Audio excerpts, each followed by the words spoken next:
When is an invasion a liberation? And a liberator an occupier? These questions still haunt us. In 1979, Vietnamese tanks rolled into Phnom Penh, ending one of history's worst genocides. They saved hundreds of thousands of lives, yet the world condemned them for it. This is the story of Vietnam's invasion of Cambodia, a rescue mission nobody called a rescue, and the impossible question haunting international politics: humanity versus politics. To truly understand 1979, we must first understand what came before. We need to grasp year zero. On April 17, 1975, the Khmer Rouge marched into Phnom Penh. Cambodia had been devastated by years of civil war and relentless American bombing campaigns. The population was utterly exhausted. People longed for peace. When black-clad soldiers entered the capital, many Cambodians initially welcomed them. They believed the long, brutal war was finally over, that peace had arrived. Within hours, the Khmer Rouge ordered the complete, brutal evacuation of Phnom Penh. Every man, woman, and child. 2 million people were forced from their homes. Hospitals were emptied without mercy. Patients still connected to IVs were forced to walk. The sick were either carried by their exhausted family members or simply left to die. 2 million people marched out of the city at gunpoint, a terrifying forced exodus. This was year zero, the beginning of a new, horrifying Cambodia, or as the Khmer Rouge ominously called it, Democratic Kampuchea, a land transformed. Their vision for this new nation was pure madness disguised as radical revolution. They sought to create a pure agrarian utopia, a society stripped bare of all modern life. Endless rice fields worked by an obedient, faceless peasant mass. Total control. Anyone who didn't fit this twisted vision was systematically eliminated without mercy. Intellectuals, professionals, teachers, doctors, monks, all were targeted for elimination. Anyone who wore glasses, anyone who spoke a foreign language or had soft hands. Accusations, often baseless, were enough for immediate brutal execution. Suspicion was fatal. The killing fields consumed Cambodia. A nation's very soul was torn apart. Families were separated. Children were indoctrinated to spy on parents. Husbands and wives were forbidden to show any affection. Basic human connection was severed. People were executed for crying at funerals. Any display of emotion was deemed a crime. For being too tired, for being too slow, and for nothing at all. Life held no value. In 3 years, 8 months, and 20 days, the Khmer Rouge reigned terror. They killed between 1.5 and 2 million people, a staggering, horrifying number. In a country of only 8 million people, this meant 1 in 4 Cambodians perished. The world knew something terrible was happening within Cambodia's borders. Refugees told harrowing stories. Whispers of horror spread beyond the borders. Satellite images provided undeniable proof, showing mass graves scarring the landscape. But Cambodia had sealed itself completely, becoming an impenetrable dark enigma. And the suffocating grip of the Cold War made everything impossibly complicated. The Khmer Rouge were firm allies of China, a major player in the global power struggle. Vietnam, on the other hand, was closely allied with the Soviet Union, a delicate balance.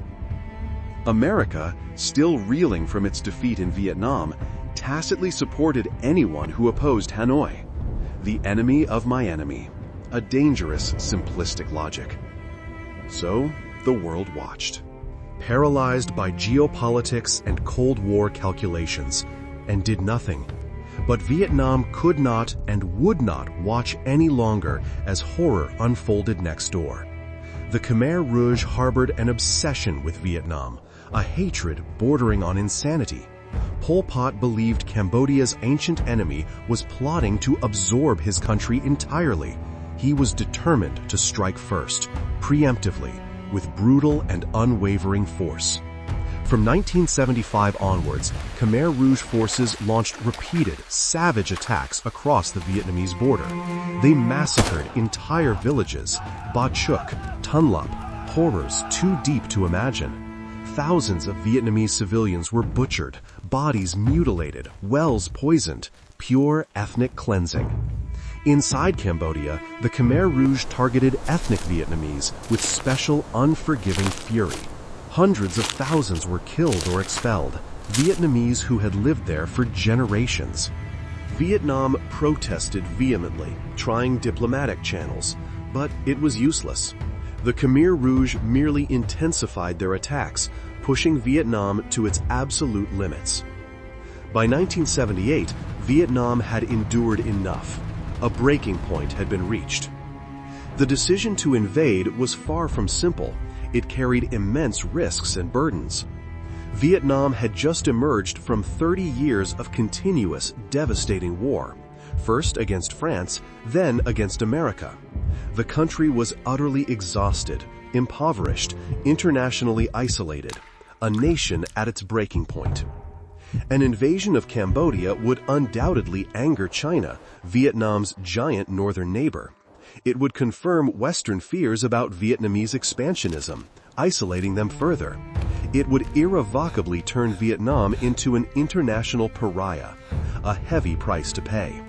But the border massacres continued relentlessly. And inside Cambodia, the killing fields kept filling. On December 25, 1978, Vietnam launched a full-scale invasion, a decisive move, 150,000 troops, tanks, artillery, air support. It was a massive, coordinated assault. This was the largest military operation in Southeast Asia since the American War. The Khmer Rouge had numbers, fanaticism, and ample Chinese weapons. What they didn't possess was military competence or real fighting experience. The Vietnamese military was battle-hardened, forged from decades of war against superpowers. The Khmer Rouge, having spent years killing farmers and teachers, simply collapsed when faced with real soldiers. The invasion was shockingly fast. Vietnamese forces swept through eastern Cambodia in mere days. Khmer Rouge units melted away. Commanders fled in panic, leaving their positions. Their elaborate defense lines existed only on paper, proving utterly useless in combat.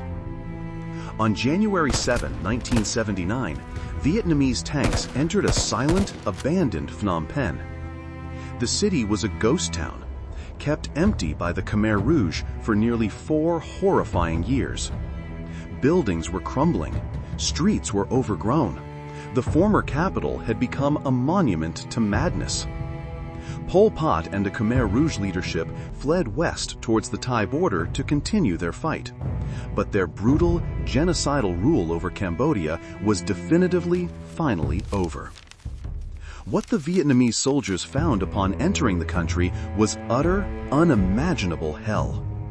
Mass graves were discovered everywhere, torture centers with blood still on the floors. Tuol Sleng, a former high school converted into a prison, became a chamber of horrors.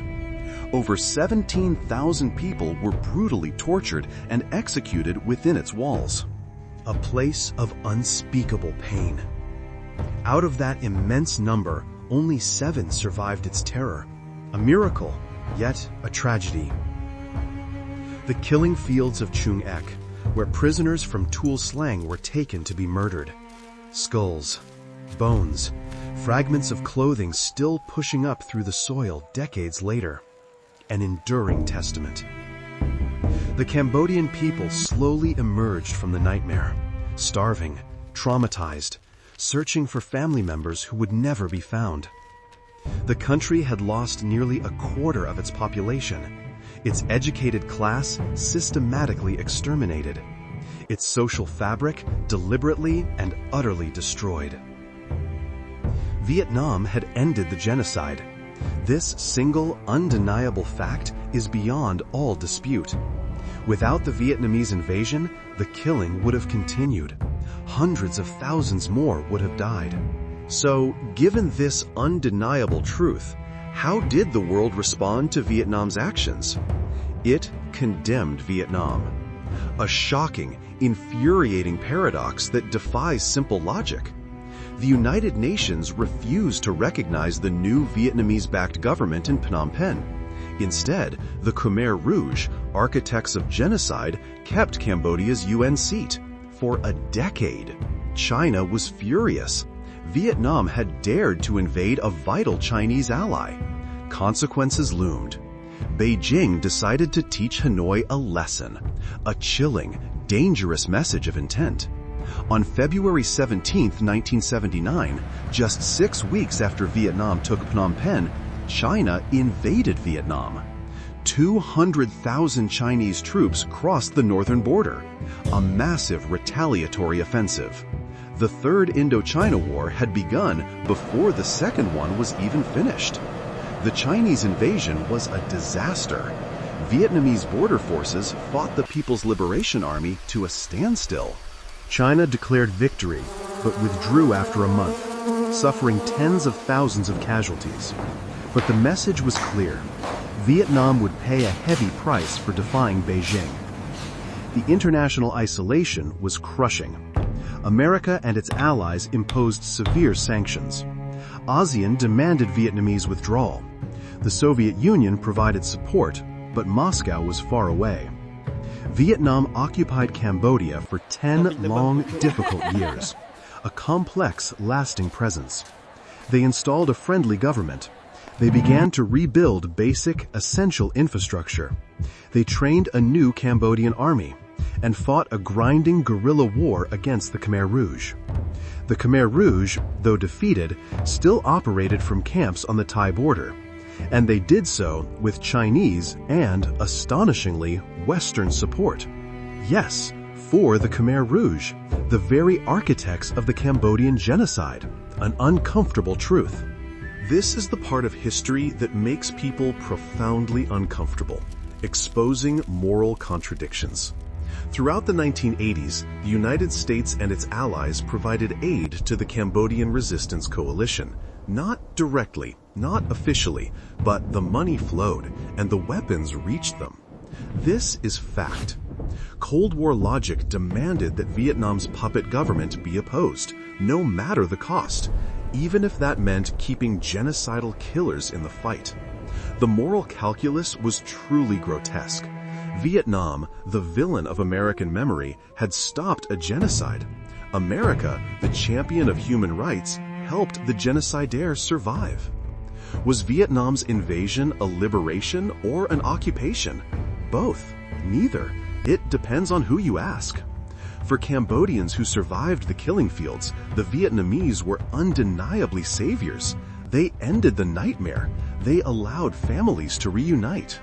They let people be human again. For Cambodian nationalists, however, the Vietnamese were ancient enemies occupying their country, installing a puppet government, exploiting Cambodian resources. Vietnam's motives were mixed. Yes, they were horrified by the genocide, but they also sought a friendly government in Phnom Penh. They had their own interests. The government they installed was authoritarian. Critics were silenced. It was better than the Khmer Rouge. Almost anything would have been. But it was not democracy. It was not freedom. Vietnam finally withdrew in 1989 as the Cold War ended and Soviet support began to dry up. The Paris Peace Accords of 1991 officially ended the conflict. UN peacekeepers arrived. Elections were held in 1993. The Khmer Rouge persisted as a guerrilla force until 1999, when the last leaders finally surrendered or died. Pol Pot himself died in 1998 in a jungle hut under house arrest by his own former comrades, never facing justice for his crimes. Today, Cambodia is at peace. Phnom Penh is a bustling city again. Tourists visit Angkor Wat. Young Cambodians, born after the horror, build futures their parents couldn't imagine. But the scars remain. In the killing field memorials, in the missing generations, in the survivors who still wake from nightmares 45 years later. And the questions from 1979 still have no easy answers. When is intervention justified? Who decides? What do we owe to the dead when the politics of their murder was more important than their lives? Cambodia remembers. Vietnam remembers. The world has mostly forgotten. Perhaps that's the cruelest part of all. Subscribe if you want more forgotten history. I explore the stories that shaped our world but disappeared from memory. Check out my video on the fall of Saigon to understand how Vietnam emerged from 30 years of war only to face new conflicts. Comment below, did you know about Vietnam's invasion of Cambodia? What surprised you most? See you in the next chapter.